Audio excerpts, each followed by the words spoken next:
Alright, Shalom. First and foremost, I want to start this lesson off by giving all the praise, honor, and glory unto Yahweh Ba'ashem Yahweh Shai Ba'ashem Rakakudash. Double honors to the apostles and elders of Great Millstone.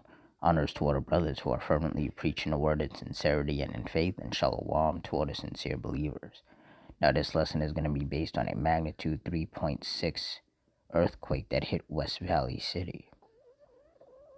So, through the Spirit, I'm going to read this article, get some precepts, and Lord's will, you're edified.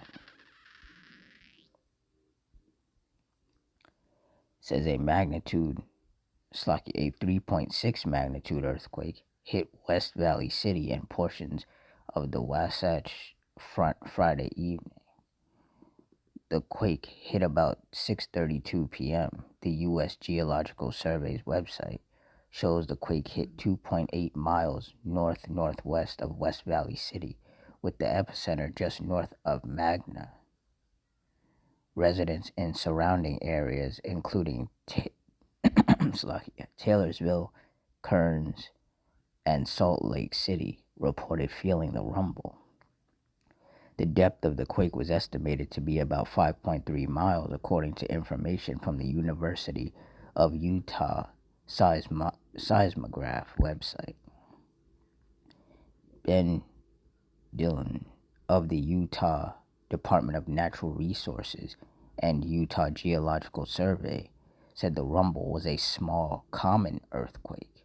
He noted that because of its shallow depth, originating beneath the densely populated West Valley City, the jolt may have been more than alarming for some.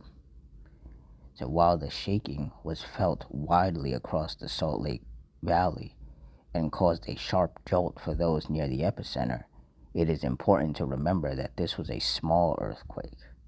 Seismologists, such as our partners at the University of Utah seismograph stations, categorize events of this magnitude as minor, he said in a news release late Friday. Compared to the 2020 5.7 magnitude earthquake in Magna, Dillon said Friday's quake was approximately 150 times smaller and released 2,000 times less energy. Said it is natural to feel anxious or worried about the big one when the ground shakes. However, it is important to emphasize that a small quake like today's is not a signal that a larger disaster is imminent. In the vast majority of cases, these small tremors are simply part of Utah's normal background seismic activity, he said. Friday's tremor comes a little more than a week after a 3.5 magnitude earthquake shook areas in Utah County last Thursday afternoon. That quake hit about 12:53 p.m. on February 5th, with the epicenter of the rumble happening about 4 miles west-northwest of Saratoga Springs. 2 weeks prior to that, on January 22nd,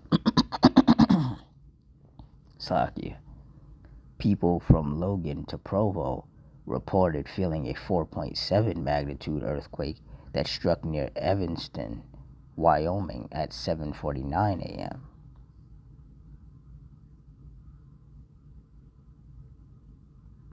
Yeah, so basically, the Lord has been sending out these earthquakes, and they've been of varying magnitudes. And, in typical fashion, Esau is trying to, keep everybody calm and keep them from panicking, telling them that, this was just a small quake, a minor quake, it doesn't mean anything serious. But you see, those of us of the hopeful elect, we know that these smaller earthquakes, the frequency in which they're happening, is a sign that eventually the Lord is going to start sending out major ones that are going to cause damage and destruction and wound and kill people.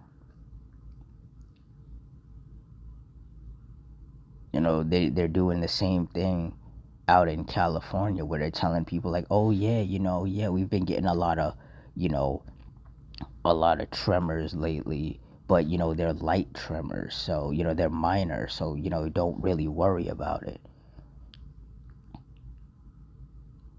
But see, that right there it's putting people in a dangerous position, because if people just start thinking that every time an earthquake hits, it's going to be a minor one and it's nothing to worry about, when the Lord finally does send that major one, a lot of people are going to be very much unprepared for it.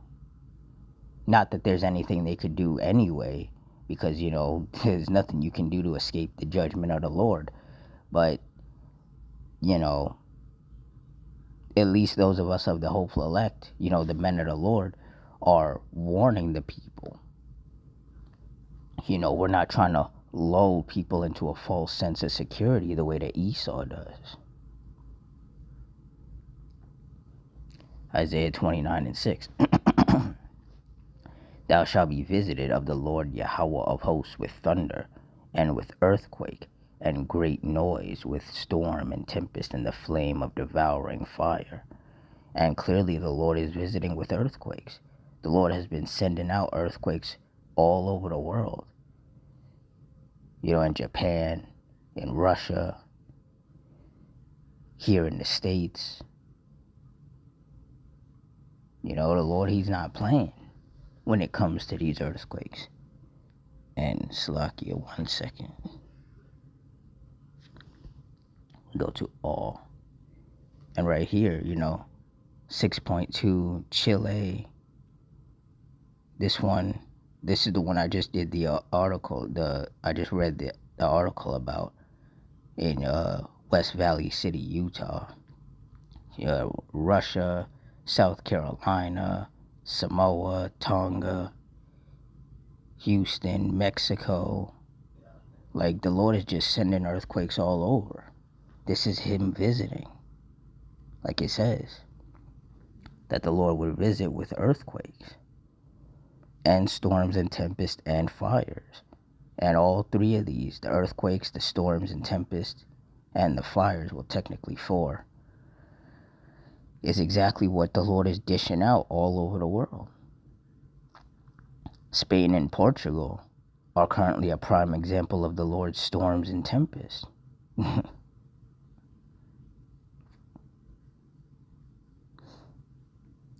Matthew 24:7, for nation shall rise against nation, and kingdom against kingdom, and there shall be famines and pestilences and earthquakes in diverse places. And when you look up the definition of diverse, it means many or multiple. And there are clearly earthquakes happening in many and in multiple places all over the world. So there really is no denying these scriptures. The things that are written in these scriptures are coming to pass, whether people can see it or not, whether they believe it or not.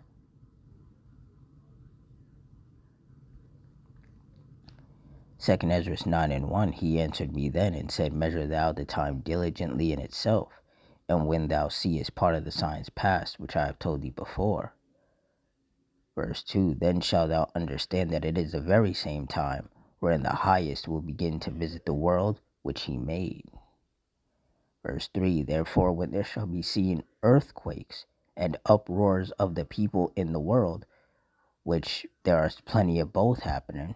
There's plenty of earthquakes shaking up places all throughout the world, and there's plenty of protests happening, because there's a lot of people that are very upset with the wickedness of their government.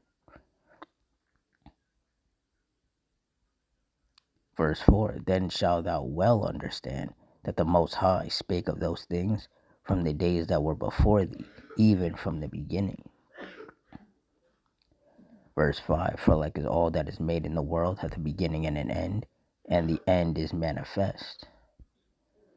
Verse 6, even so the times also of the highest have plain beginnings in wonder, and powerful works, and endings in effects and signs.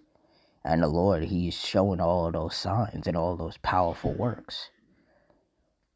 The storms and tempests, the fires, the earthquakes, the power outages. All of these things are the works of the Lord. And they're going to become a lot more common and a lot more intense. 1 Thessalonians 5:1, but of the times and the seasons, brethren, ye have no need that I write unto you. Verse 2, for yourselves know perfectly that the day of the Lord so cometh as a thief in the night. Verse 3, for when they shall say, peace and safety, then sudden destruction cometh upon them, as travail upon a woman with child, and they shall not escape. And this is mostly talking about when Jacob's trouble goes full blown. A lot of people, they're not going to see it coming. Like the apostles and elders say, a lot of people are going to be doing their daily routine, and then all hell is going to break loose. And because the scriptures are often twofold, we can apply this to the earthquakes. You see how in that article that I read, the guy was saying, like, hey, it was a minor earthquake. It's nothing to get worried about. It doesn't mean that a major earthquake is coming, it's fine. That right there, that's basically him saying peace and safety. He's telling people don't worry about it. It's not that, it's not that serious. And then in him saying that, that's going to lull a lot of people to sleep, metaphorically speaking, and they're not going to be thinking about it. And then one day they're going to be out and about at the mall or at the park or whatever. And then the Lord is just going to send a major earthquake that they're not going to see coming. Like a thief in the night, that major earthquake is just going to hit them. And a lot of people are going to get hurt, and a lot of people are going to get killed, and there's going to be a lot of destruction. And then, there's going to be people that are going to be complaining and saying, hey, why weren't we warned about this? Why didn't anybody warn us that, this major quake was going to hit? Meanwhile, Salakia. Meanwhile, the men of the Lord have been warning these people, starting, of course, with the apostles and elders of Great Millstone. For decades, they've been warning people that these things were going to happen. But people don't want to listen. People would rather listen to Esau than to listen to the men of the Lord. So when these judgments hit these people, we don't feel bad for them because it's not like we didn't warn them ahead of time. They were warned by the men of the Lord. They chose not to listen. Esau lulled them to sleep, told them, oh, it's not that serious. It's nothing to worry about. So when they get caught up in these judgments, hey, that's their own fault. That's what the Lord wanted. And the will of the Lord is always going to be done on earth as it is in heaven. So, yeah, but for all you sincere brothers and sisters, just don't get complacent. Continue to watch. Continue to be circumspect. Continue to watch brothers' videos and, continue to be edified. Because the Lord blessed us with the wisdom, knowledge, and understanding of these scriptures. He blessed us with the ability to foresee the evil and hide ourselves. So, we can't, neglect doing that. We have to take these blessings that the Lord has given us and hold on to them. Because these wicked people, these simple people, they're already fit for destruction. So there is no helping them. There is no saving them. The best thing we can do is distance ourselves from these people because we know what's coming. We know what's coming for them. A lot of destruction. So with that, I'm going to wrap it up here. In closing, I want to give all the praise, honor, and glory unto Yahweh, Bahashim, Yahushai, Bahashim Rakakudash, the Water Yahweh, Bahashim Yahushai, for putting the spirit on me to do this lesson. Double honors to the apostles and elders of Great Millstone. Honors to all the brothers who are fervently preaching the word in sincerity and in faith. And shalom to all the sincere believers. Hope you all stay strong, stay safe, stay fervent, stay circumspect, stay prayed up. And Adawan Ratazah. Till next time, shalom.